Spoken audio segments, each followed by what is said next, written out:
বন্ধুরা, আপনারা অনেকেই কিন্তু জানতে চেয়েছেন যে ভাইয়া ইলেকট্রিক কাজে হেল্পারের কাজ কি। তো হেল্পারের কাজ হচ্ছে আপনারা দেখবেন যে প্রতিটি কাজের জন্য একটি সিগালা ব্যবহার করতে হয়, নয়তো সিঁড়ি ব্যবহার করতে হয়। তো এই সিগালা বিভিন্ন জায়গায় নিতে হয়। তো এই বিভিন্ন জায়গায় নিতে হবে এরকমের ধাক্কা দিয়ে, এবং কি সব সামানগুলো নিচ থেকে উপরে দিতে হবে।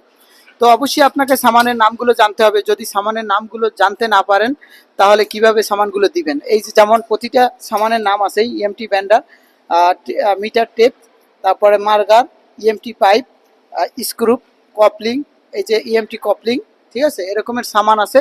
অনেক সামান আছে, সি কেলাম আছে, ডাবল কেলাম আছে, ফিশার আছে, তারপরে 9x9 বক্স আছে। বিভিন্ন বক্সের নামগুলো জানতে হবে। যদি সামানের নামগুলো না জানেন তাহলে কিন্তু আপনি হেল্পারও কাজ করতে পারবেন না।